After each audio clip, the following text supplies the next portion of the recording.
शेतकरी मित्रांनो नमस्कार. मी अकबर पटेल शेती मित्र ॲग्रो टेक्नॉलॉजी आपल्या यूट्यूब चॅनलवरती आपले पुन्हा एकदा स्वागत करतो.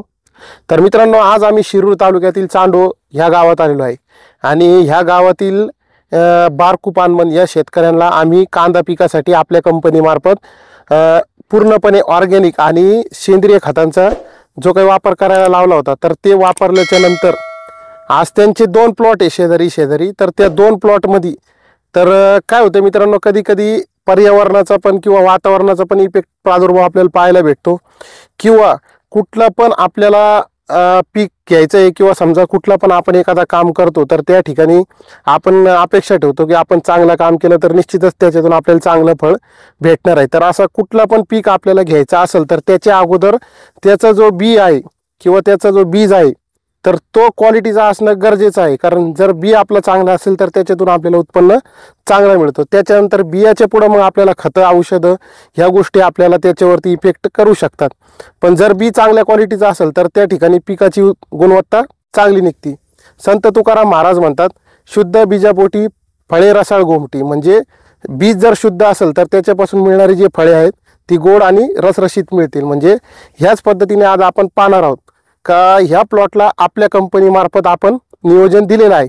आणि त्याच्यानंतर आता ह्या वर्षी थोडंसं शेतकरी पण काय करतोय, थोडासा पर्यावरणाच्या विरोधी बाजूने चालतोय. तर त्यामुळं काही ठिकाणी काही शेतकऱ्यांना ह्या वर्षी साईजला भरपूर प्रॉब्लेम आलेला आहे. कारण कांदा लागवड करायला उशीर झालेला आहे.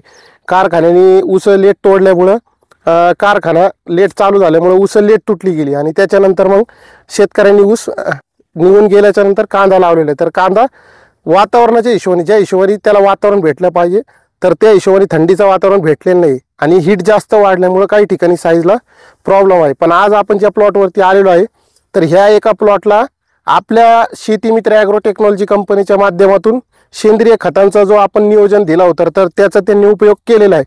तर त्याच्यातून त्यांना काय रिझल्ट मिळाला आहे आज आपण पाहू शकता.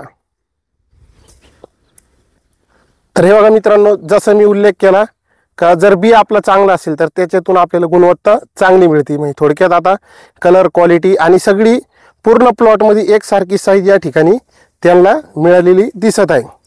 तर मित्रांनो, हा थोडक्यात आपल्या कंपनीमार्फत आपण जे त्यांना नियोजन दिलं होतं तर तो प्लॉट आहे. आणि ज्या प्लॉटला त्यांनी आपल्या कंपनीचं खतं वापरलेली नाही आहे, म्हणजे मला सांगायचा उद्देश असा नाही का आपल्याच खताने लय भारी रिझल्ट आला, पण वातावरणाचा किंवा आता हीट वाढल्याच्या नंतर सेंद्रिय खतांचा जो फायदा होतो म्हणजे जमिनीत गारवा राहतो, जमीन भुसभुशीत राहते, तर त्याच्यामुळं ते साईजला फरक पडतो.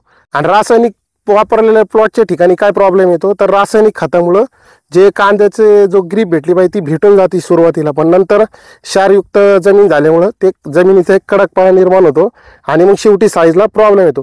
तर तोही प्लॉट मी तुम्हाला दाखवतो. तर त्याच्यातली काही साईज आहे ते पण आपण पाहू शकता. तर मित्रांनो, हा आपल्या शेती मित्रामार्फत वापरलेला प्लॉट आहे. आता हे काढणी लावलेला आहे आणि त्याचसोबत त्याच दिवशी एकाच दिवशी लागवड केलेला हा दुसरा प्लॉट आहे. आता ह्या प्लॉटमध्ये आपण पाहिलं तर कुठेही ह्याच्यापेक्षा जास्त साईज या ठिकाणी दिसत नाही आपल्याला. म्हणजे थोडक्यात रासायनिक खतांचा जास्त वापर करणं पण हे पिकासाठी चांगलं नसतं. तर खतांची योग्य मात्रा योग्य वेळेत जर आपण दिली आणि योग्य औषधांची वेळेवर फवारणी केली तर चांगला रिझल्ट आपल्याला मिळू शकतो. तर मित्रांनो, तुम्हाला हा व्हिडिओ कसा वाटला ते कमेंटमध्ये प्रतिक्रिया नोंदवा. आणि मित्रांनो, जर तुम्हाला व्हिडिओ आवडला असेल तर व्हिडिओला लाईक करा आणि असेच नवनवीन व्हिडिओ पाहण्यासाठी आमच्या चॅनलला सबस्क्राईब करा, जेणेकरून असेच नवनवीन माहितीपूर्ण व्हिडिओ आम्ही आपल्यापर्यंत पोहोचवण्याचा प्रयत्न करत असतो. तर पुन्हा एकदा परत भेटूया एका नवीन व्हिडिओमध्ये. तोपर्यंत धन्यवाद.